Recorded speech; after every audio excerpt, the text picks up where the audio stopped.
আপনি অনুমতি দিলে আমি একটা কথা বলতাম। কি কথা কও না?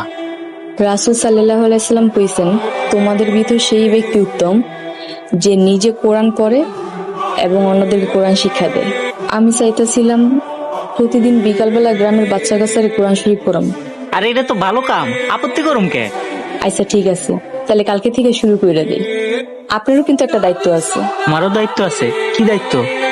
আমি যে বিকালে আরবি পড়ামো, আপনি গ্রামের প্রতিটা বাড়িতে বাড়িতে জানায় দিবেন, যাতে তারা তাকে বাচ্চারে আরবি পড়াইতে পাঠাইতে পারে।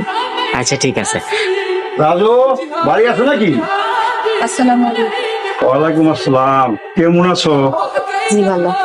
ভালো তো থাকার কথা না, রাজু যে ফকিরের ফকির। হ্যাঁ, এলো কমুনে আপনি আইছিল। রাজুর কাছে তুমি সুখে থাকতে পারবে না। তুমি যদি সুখে থাকতে চাও তাহলে তুমি মাঝে মাঝে আমার কাছে আইসো। আমি তোমার টাকা পয়সা সোনা দানা সব কিছু দিয়া পড়াই রাখুন। আর একটা উল্টাপাল্টা কথা কইবেন না। আপনি এখান থেকে দান কইতেছেন না, তুমি মানুষজন ডাকুন। জান।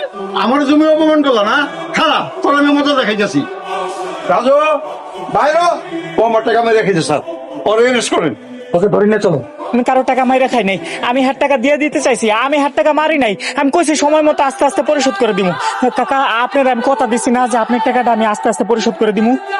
স্যার আমারে নিয়েন না, আমার উপরে একটু দয়া করেন স্যার, নিয়েন না আমার। কি হইছে? আপনারা ওনারা ধরে নিয়ে যেতেছেন কেন? আরে ম্যাডাম আপনি স্যার আপনি কারে ম্যাডাম কইতেছেন? কোথায় টাস্তা ফকির নি? চুপ করেন, আপনি ওনাকে চেনেন? উনি তানিয়া গ্রুপ অফ ইন্ডাস্ট্রিজের চেয়ারম্যান তানিয়া চৌধুরী। অফিসার, উনি আমার স্বামী, ওনারে ছেড়ে দেন প্লিজ। অবশ্যই ম্যাডাম, আপনি মিথ্যা কথা বলে ওনার কাছ থেকে টাকা এবং সম্পত্তি আত্মসাৎ করতে চেয়েছেন, এর জন্য আমরা আপনাকে থানায় নিয়ে যাচ্ছি। হ্যাঁ, ওনাকে ধরো। অফিসার, আমি আপনাকে একটা রিকোয়েস্ট করব। অনুরোধ কেন? আপনি বলেন ম্যাডাম। অনৈতিক কাজ করবেন না। ক্ষমতা পেয়েছেন বলে নিরীহ মানুষের উপর জুলুম করবেন না, এতে আল্লাহ নারাজ হন।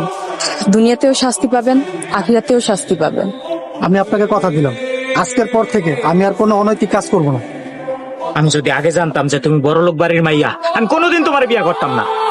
আপনি আমার মাফ করে দেন, আমি মিথ্যার আশ্রয় নিয়েছি। ধোকা দিয়ে তুমি আমার বিয়ে করছো। আচ্ছা, আমার একটা কথা কইবেন, বড় লোকের কি সমস্যা? আপনি বড় লোক মানুষ পছন্দ করেন না কেন? আমার এক ছোট বোন ছিল, বড় লোক বাড়ির এক কোলা দেখে প্রেম করে বিয়ে করছিল। গরিবের মাইয়া হওয়ার কারণে শ্বশুর শাশুড়ি তারে মাইনা নেয়নি। ওই বাড়িতে যাওয়ানোর পর ওই বাড়ির কাজের মাইয়াটা পর্যন্ত ওরা তারাইয়া দিছিল। বাড়ির সব কাজ ওরা দিয়া করাইতো। একটু এদিক ওদিক হইলে গায়ে হাত তুলতো, মারতো, অমানুষিক নির্যাতন করতো। এত নির্যাতন বোনটা সহ্য করতে পারে নাই, অসুস্থ হয়ে গেল। অসুস্থ হওয়ার পরে কেউ একবার খোঁজও নেয়।